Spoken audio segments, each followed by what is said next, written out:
ఆషాఢ మాసం సందర్భంగా గోదావరిఖనిలో పెద్దమ్మ తల్లి బోనాల జాతర ఘనంగా కొనసాగుతుంది. పట్టణంలోని కార్మిక కుటుంబాలు, మహిళలు బోనాలతో డప్పు చప్పుళ్ల మధ్య ఊరేగింపుగా ఆలయానికి తరలివచ్చారు. ఈ ఉత్సవానికి స్థానిక ఎమ్మెల్యే సతీమణి మనాలి ఠాకూర్ ముఖ్య అతిథిగా హాజరై మహిళలతో కలిసి అమ్మవారికి బోనాలు సమర్పించారు. ప్రత్యేక పూజలు నిర్వహించారు. ప్రజలను చల్లగా చూడాలని అమ్మవారిని వేడుకున్నారు.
ओम दीर्घायुषान् भव।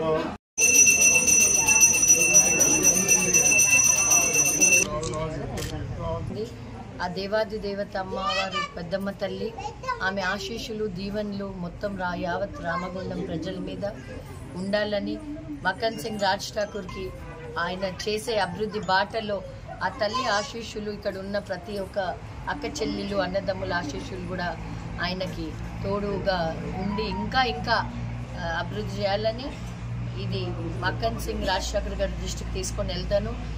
ఈ గుడికి కూడా ఏం మీరు చేయాలనుకుంటున్నారో దాని రిప్రజెంటేషన్ ద్వారా మీరు ఆయనకు అందజేస్తే రాజ్ ఠాకూర్ వంతు సాయం 100%. ఇక్కడ ఉన్న ప్రతి గుడికి ఆయన చెయ్యందంటూ ఏం లేదు.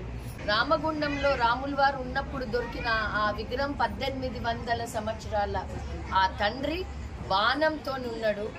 కాబట్టి ఎవ్వరు కూడా ప్రపంచంలో నేను అనుకోవడం హనుమంతుడు గదతో ఉంటాడు కానీ బాణంతో ఉండేది ఇది మనకు ఒక మెరకిల్ లాగా ఇది మన హయాంలో దొరకడం జరిగింది. కాబట్టి మీరందరూ కూడా వెళ్ళి అక్కడ కూడా దర్శించుకోండి. పెద్దమ్మ తల్లి ఆ జగజ్జన్ని ఆమె ఆ దేవుళ్ళకే దేవత ఆమె. కాబట్టి ఆమె ఆశీస్సులు కూడా మనందరికి ఉండాలని ఈ గుడిని అభివృద్ధి బాటలో నడిపిస్తానికి రాజ్ ఠాకూర్ తప్పకుండా మీ ఎంబడి ఉంటారని మళ్ళొక్కసారి తెలియజేస్తూ